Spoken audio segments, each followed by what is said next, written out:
La lecture n'est pas qu'un exercice scolaire. C'est une fenêtre ouverte sur le monde, un voyage intérieur, une aventure pour le cerveau et pour le cœur. Lire, c'est découvrir, rêver, ressentir. Dans ce chapitre, découvrons comment la lecture, dès le plus jeune âge, allume la flamme de la curiosité, nourrit l'imagination et construit un cerveau qui aime apprendre.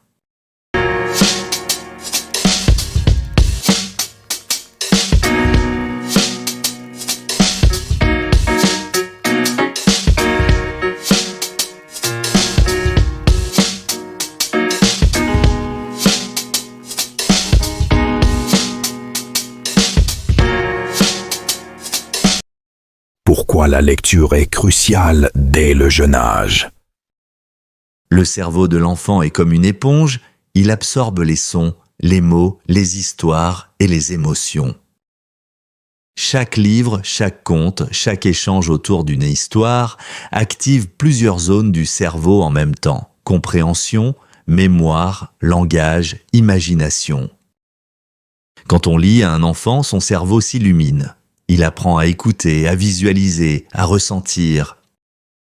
Lire, c'est bien plus que décoder des lettres, c'est comprendre la vie. Créer un coin lecture irrésistible. L'espace compte autant que les mots. Un coin lecture confortable, c'est une invitation au voyage.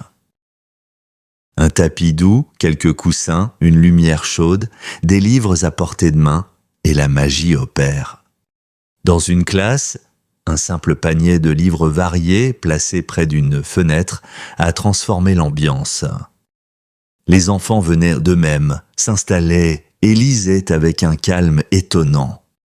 Parce qu'un coin lecture bien pensé, c'est un cocon pour le cerveau. Raconter avant de lire. Avant de lire un livre, il y a le plaisir de raconter.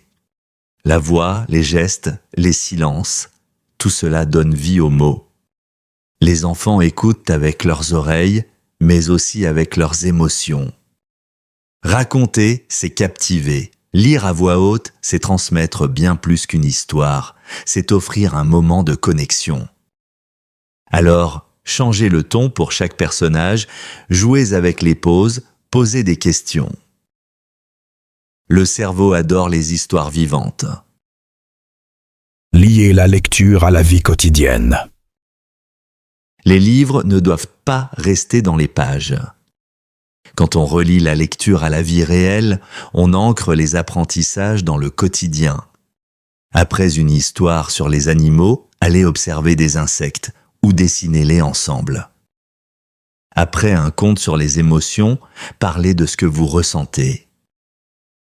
Le cerveau retient mieux quand il comprend le sens. Et la lecture devient alors une expérience vivante, un pont entre l'imaginaire et la réalité. Et la lecture devient alors une expérience vivante, un pont entre l'imaginaire et la réalité. Encourager l'autonomie et le plaisir de lire. Laissez l'enfant choisir ses livres. Même s'il veut relire 100 fois la même histoire, le plaisir, pas la performance, est le vrai moteur de la lecture. Offrez plusieurs livres, laissez-le feuilleter, observez les images, commentez. Chaque page tournée par envie renforce le lien entre lecture et plaisir. Et petit à petit, la curiosité devient habitude, et l'habitude devient passion. Conclusion. Lire à un enfant, c'est lui offrir un trésor invisible. Derrière chaque histoire, il y a une émotion, une idée, une lumière qui s'allume dans son cerveau. La lecture nourrit l'imagination, l'empathie, la pensée critique. Et un enfant qui aime lire deviendra un adulte qui aime apprendre. Parce qu'un cerveau curieux commence toujours par une histoire.